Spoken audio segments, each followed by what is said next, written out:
Picture this. You open your banking app on a Sunday morning, still half asleep, coffee going cold on the nightstand, and there it is, a number you've been chasing for 2 years, $22,000. $23,000 right there in your high-yield savings account, earning a respectable 4.2%. You feel it in your chest, that particular brand of quiet pride that nobody talks about, the kind that comes from saying no to things. The weekend trips you skipped, the dinners you cooked at home, the shoes you put back on the shelf. You did the hard thing. You saved, and every personal finance influencer, every podcast host, every well-meaning parent told you this was the move. Build your emergency fund. Save 3 to 6 months. Be responsible. And you listened. But here's what nobody is going to tell you at that moment of quiet triumph. That $22,000 sitting in your savings account is costing you $340,000. Not today, not this year, but over the next 30 years, the math on what you didn't do with that money, the investing you put off, the wealth engine you never turned on, that gap compounds into something that will determine whether you retire with freedom or retire with anxiety. The silent heist isn't happening at the dealership when you finance a car you can't afford. It's not the daily latte everyone loves to blame. The silent heist is happening in your savings account with your full knowledge and blessing, while you call it being responsible. Today, we are going to talk about the thing that nobody in mainstream personal finance wants to say out loud. Saving money, the way most people do it, is not a wealth-building strategy. It is a wealth preservation strategy with a fatal flaw. And if you are oversaving while underinvesting, you are not being cautious. You are being quietly broke on a delay. My name is Ava, and I have spent years watching people do everything right on paper and end up in the wrong place financially. I spent 17 years in investment banking and accounting. I have sat across the table from people making $400,000 a year who are one bad quarter away from needing a loan. I have also watched a middle school teacher who made $54,000 her entire career retire at 62 with $1.1 million because she understood one thing that most people never figure out. She knew the difference between a savings account and a wealth engine. She knew when to stop filling one bucket and start filling the other. And she automated the whole thing so it happened whether she felt motivated or not. If you are tired of financial advice that sounds like it was written for someone who already has everything figured out, if you want the actual math, not the mindset fluff, hit subscribe and stay with me. Because what I am about to show you is not complicated, but it is almost certainly different from what you have been doing. The goal today is not to make you stop saving. The goal is to make you a capital allocator instead of a cash hoarder. There is a massive compounding difference between those two things. The binary comparison, Rachel versus Morgan. Same city, same age, 32. Same income, $74,000 a year. Same apartment rent, $1,650 a month. They even went to the same state university and graduated the same year. From the outside, Rachel and Morgan look like they are running the same financial race. But right now, at 32, Rachel has a net worth of $11,000, and Morgan has a net worth of $114,000. That is a $130,000 gap between two people, same income, same city, same rent. That gap was not created by luck, inheritance, or a side hustle that went viral. It was created by 5 specific decisions made in their late 20s that seemed small at the time and turned out to be everything. Decision 1, the savings account obsession. Rachel discovered high-yield savings accounts at 25 and became, in her own words, obsessed. She opened a Marcus account, then a SoFi account, then a Wealthfront cash account. At one point, she had $31,000 spread across 4 savings accounts, earning between 4.1% and 4.6%. She felt incredibly financially responsible. She had more than 6 months of expenses saved. She was the person her friends called for advice. Here is what Rachel did not know. She was treating her savings account like a destination instead of a waypoint. Every dollar above her 3 to 4 month emergency buffer was lazy money. It was sleeping on the job, and in a world where the stock market has returned an average of 10% annually over the last 30 years, money sitting in a 4.2% savings account is not being safe. It is being 5.8% per year poorer than it could be. Morgan, on the other hand, decided at 25 that a savings account had one job: emergency protection. She calculated her actual monthly essential expenses, rent, food, insurance, utilities, minimum debt payments, and landed at $3,100 a month. She built a 4-month buffer, $12,400. She put that in a high-yield savings account and called it done. Everything else went into her wealth engine. Decision 2, the contribution rate. Rachel contributed 6% to her $401K to get the employer match. She stopped there. She figured she was young, she had time to increase it later, and right now she had things she wanted to do with her money. Morgan contributed 6% to get the match, then increased her contribution by 1% every 6 months until she hit 15%. She also opened a Roth IRA the same month she started her first real job and maxed it every year she was eligible. At 32, Rachel has $18,000 in her 401. Morgan has $67,000 in her 401k and $31,000 in her Roth IRA. Same income, 7 years of working, a $80,000 difference in tax-advantaged retirement accounts. That difference, left alone with no further contributions, becomes $680,000 by the time they are 65, at an 8% average annual return. That is the compound interest tax on waiting. Decision 3, the lifestyle inflation response. At 28, Rachel got a $9,000 raise. She moved to a nicer apartment, $300 more a month, another $150 a month. She upgraded her gym, another $60. Small things, reasonable things, things she'd earned. That $9,000 raise translated to about $530 extra in her monthly take-home after taxes. By expanding her lifestyle by $510 a month, she saved exactly $20 a month from her raise. Over the next 4 years, her savings rate barely moved. Morgan got the same raise and did something that felt almost boring. She automated an increase in her brokerage contribution the same week the raise took effect. She set it and forgot it. Her lifestyle stayed the same. Her investment account grew by $530 a month more than it had before. She never noticed the difference in her checking account because the money moved before she saw it. Lifestyle creep on steroids is what happens when high earners let every raise dissolve into a marginally better version of the same life. It is not dramatic. There is no single catastrophic purchase. It is $150 here, $200 there, a subscription you barely use, a slightly fancier grocery store. And a decade later, you are making $30,000 more than you were and somehow still not getting ahead. Decision 4, the debt psychology. Rachel had $21,000 in student loans at 4.8% interest. She also had $6,500 in credit card debt at 22.9%. She knew the credit card was a problem. She made more than the minimum payment. But she was also determined to pay off her student loans as fast as possible because debt felt like the enemy. All debt. Any debt. 2 years after starting this plan, she still had $4,800 on the credit card because she kept using it for emergencies that were really just unexpected expenses she didn't budget for. Morgan looked at her debt the way an accountant looks at it, mathematically. Credit card at 22.9% gets obliterated first. Once the credit card was gone, she redirected every dollar to the next highest interest rate. She did not add a single dollar to student loan payoff beyond what was required until her 4.8% loan was the only debt she had left. At 4.8%, the student loan cost her less than her investments were earning. She let it ride while her money compounded. Paying off a 4.8% loan aggressively when your index funds are returning 9% is a guaranteed way to make yourself poorer while feeling responsible. Decision 5, the investing fear. Rachel opened a brokerage account at 2007. Then the market had a rough quarter, and she watched her account drop to $1,740. She did not panic sell, but she also did not add to it. She decided she would wait until things stabilized. She is still waiting. Morgan experienced the same rough quarter. Her account dropped. She looked at it, shrugged, set up an automatic monthly contribution, and did not look again for 6 months. When she did look, her balance was higher than when she started. The market goes down. That is not a malfunction. The investors who build real wealth are not the ones who found a way to avoid volatility. They are the ones who stopped treating volatility as a signal to stop and started treating it as a feature they had accepted in exchange for returns that a savings account could never provide. The unsexy math. The real cost of oversaving. The opportunity cost nobody calculates. Let me show you the math that changes everything.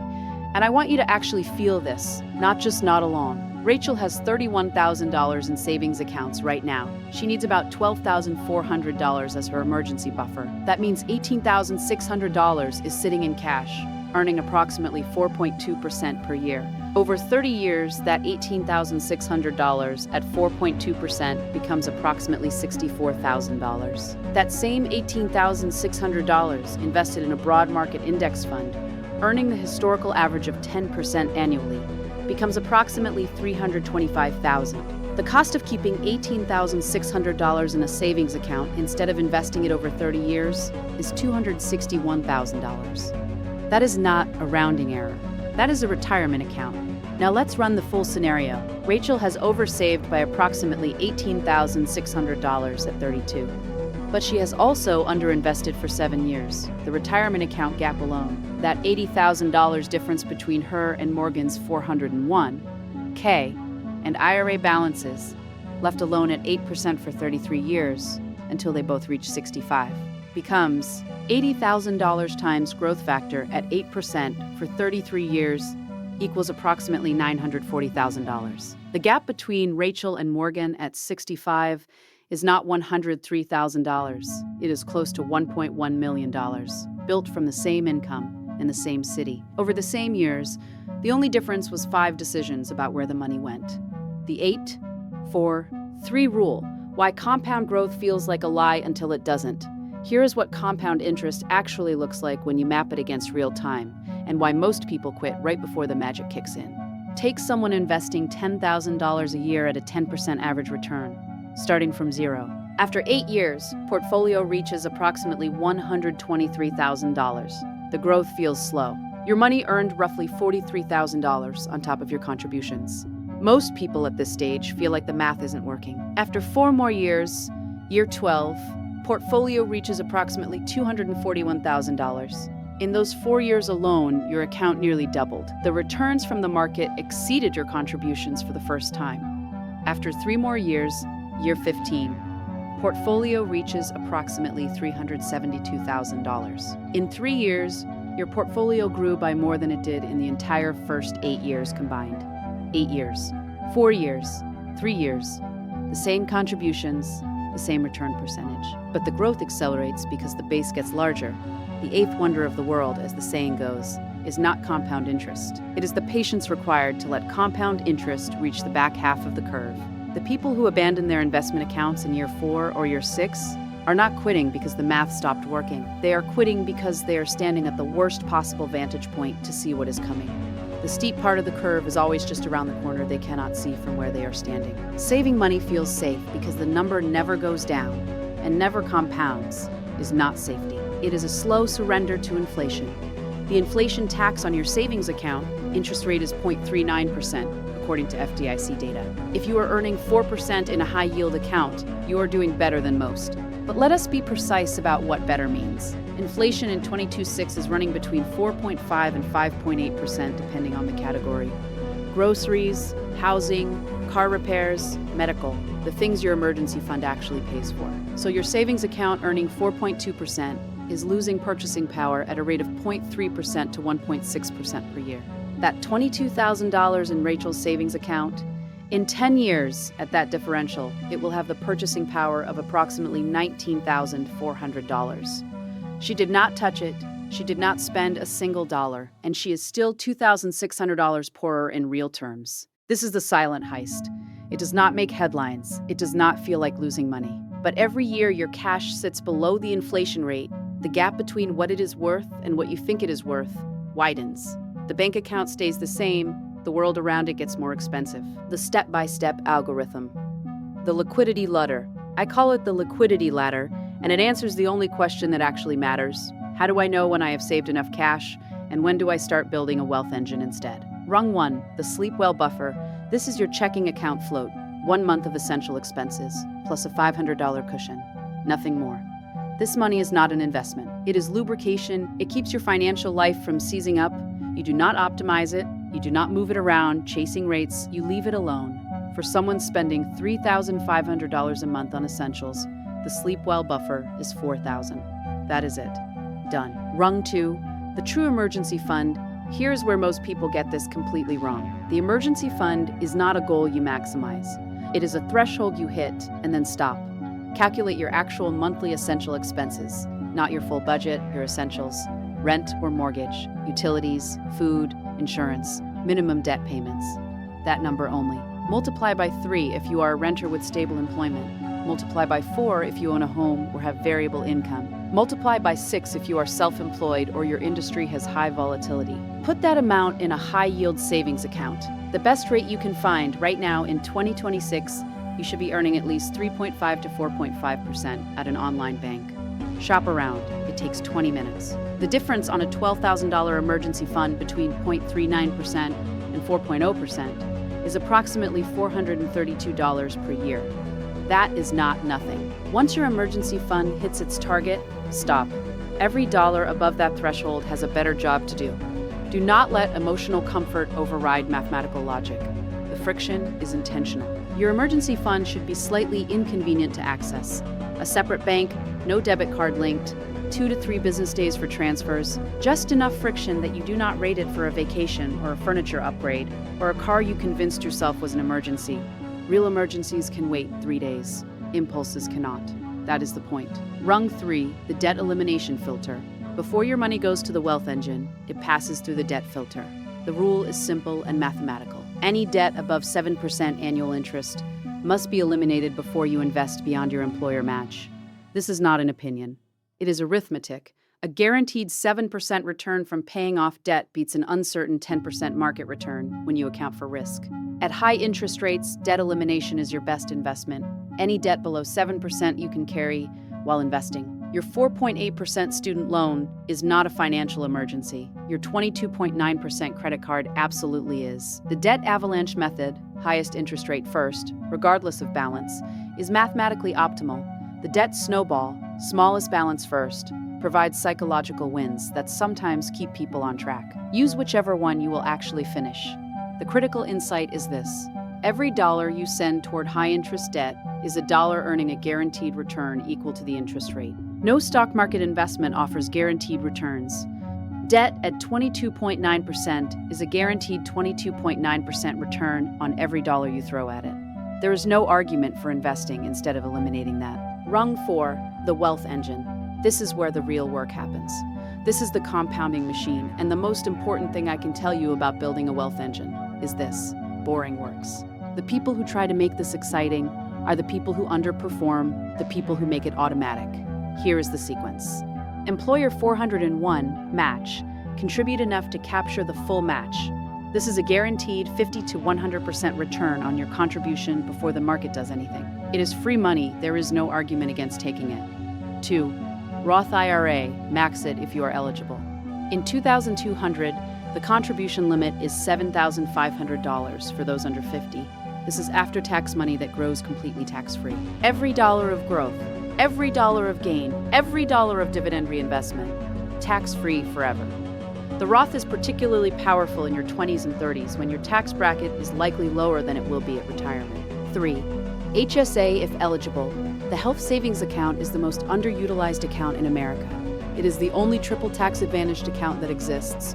Contributions are deductible, growth is tax-free, and withdrawals for qualified medical expenses are tax-free. In 2026, individuals can contribute up to $4,400. If you are healthy and can pay medical expenses out of pocket, invest your HSA contributions and let them compound for decades. 4.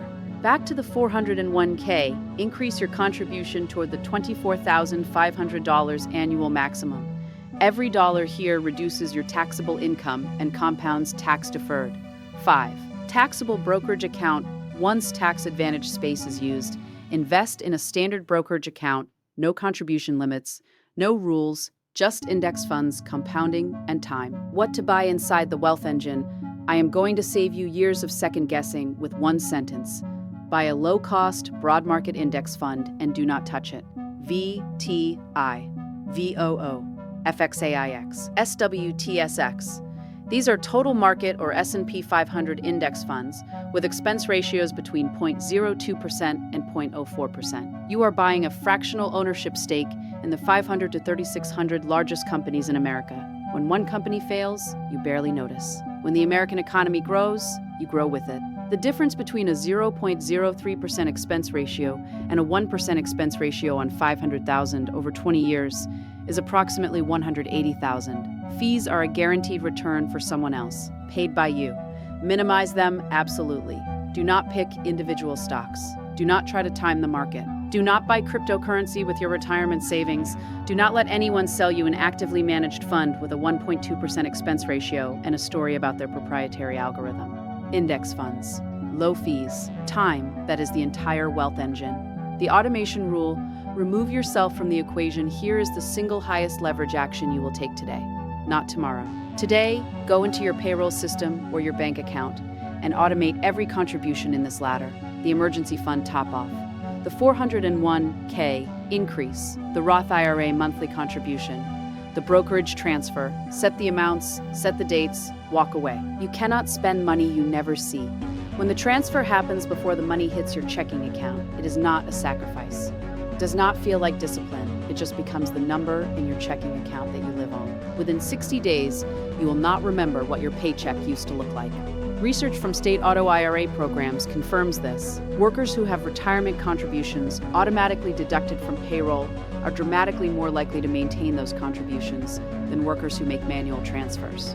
The intention is the same. The behavior is completely different. Automation solves the gap between what people mean to do and what they actually do. The objections you are already having. Objection 1. But what if the market crashes right after I invest? I hear this constantly, and I understand it. Nobody wants to invest $15,000 and watch it become $11,000 3 months later. Here's what you are not accounting for. If the market crashes after you invest, you are now buying future shares at a discount. Every automatic contribution you make during a downturn is purchasing units of the wealth engine at sale prices. The investors who built real wealth after 2008 were not the ones who stayed on the sidelines waiting for stability. They were the ones who kept buying while everyone else was panicking. The S&P 500 has delivered positive returns in approximately 73% of calendar years since 1928. In the years it did not, it eventually recovered. Always. Without exception, every market crash in American history has been followed by a recovery and new all-time highs. If you cannot handle watching your balance drop 15% in a bad quarter, you need to add more bonds to your portfolio and reduce your equity allocation. But the solution is not to stay in cash. The solution is to find an allocation you can emotionally sustain and automate it. Objection 2. I need more cash. I have kids, a mortgage. Things could go wrong. I respect this, and you are right that your emergency fund should reflect your actual risk profile. If you have dependents, own a home, have a chronic health condition, or work in a volatile industry, your emergency fund floor is higher. But more things could go wrong is not a financial strategy. It is an anxiety response. And the question is not whether things will go wrong, they will, but whether you have priced that risk correctly. Someone with 2 kids, a mortgage, and stable dual income needs approximately 5 to 6 months of essential expenses in cash. That is the right size for the cushion, not 8 months, not 12. The excess beyond your calculated threshold is not protection. It is opportunity cost wearing a safety vest. Additionally, an investment account is not inaccessible money. In a true catastrophe, you can sell index fund shares. Yes, if the market is down, you might sell at a loss. But the probability that you face a catastrophic life emergency at the exact same moment as a major market downturn and need every dollar of your portfolio immediately is not zero. But it is also not the scenario you should be structuring your entire financial life around. Objection 3. Isn't it irresponsible to not have more savings? Is it responsible to have $30,000 in a savings account earning 4% while you carry $8,000 in credit card debt at 22.9%? Is it responsible to turn down a free 50% return from your employer match because you want to keep more cash? Is it responsible to let inflation erode your purchasing power year after year because the balance never goes down, feels safer than watching a portfolio fluctuate? Responsibility is not synonymous with caution. Real financial responsibility is deploying your resources in the way that most effectively builds long-term security. Sometimes that looks cautious. Sometimes it looks aggressive. It always looks intentional. What Rachel did next. Rachel eventually had the conversation that changed everything. Not with a financial advisor. With a spreadsheet, she sat down one Sunday, similar to the one where she felt proud of her savings balance, and she calculated the opportunity cost. She looked at how much she had in savings above her emergency threshold. She looked at her employer match she had not been fully capturing. She looked at her Roth IRA sitting at zero. She looked at the credit card interest she had been paying for 3 years while simultaneously hoarding cash that was earning less than the card was costing her. She did not feel proud when she finished.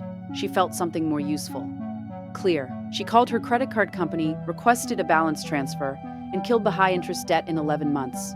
She opened a Roth IRA the same week and set up a $500 automatic monthly contribution. She increased her 401 contribution from 6 to 9% and scheduled an additional 1% increase every 6 months. She moved $14,000 from her excess savings accounts into a taxable brokerage account and bought VTI. The automation handled it.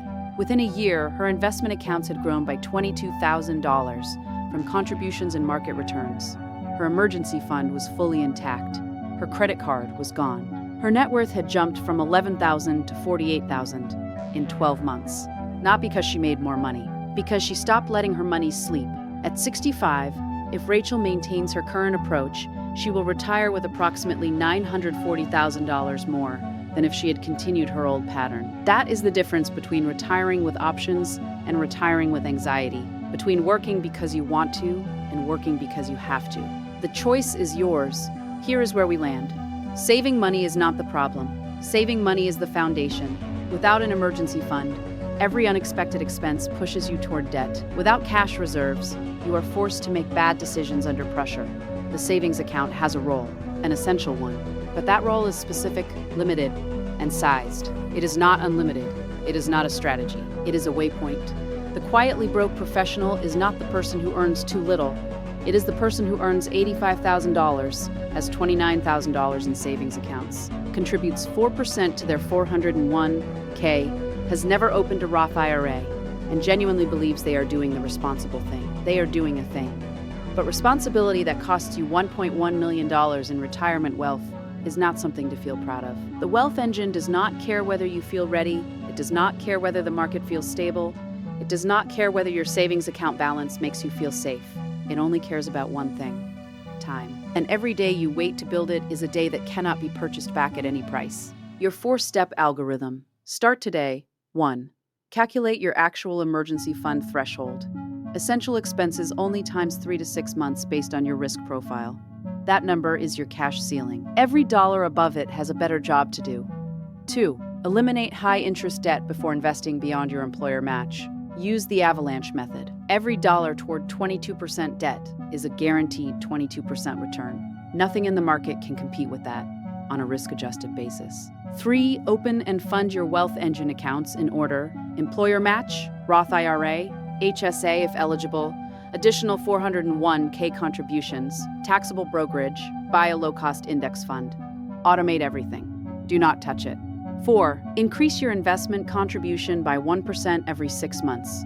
Link every raise to an immediate contribution increase before the new income can normalize into lifestyle inflation. Remove yourself from the equation. Let the machine run. The choice is entirely yours, and you are making it right now, in this moment, today, whether you realize it or not. You can keep feeling responsible for the balance that never goes down and the purchasing power that slowly erodes. You can keep waiting until things feel more stable, until you know more, until the timing feels right. Or you can open the account today. Set the transfer today. Stop letting your money sleep and start making it work. The market has returned an average of 10% annually for over a century through recessions, wars, political upheaval, and financial crises. It did not care about the headlines. It compounded anyway. Your future self is either going to thank you for what you did today, or they are going to wish you had started. The boring path builds wealth. The exciting path builds stories. Pick one. I'll see you in the next one.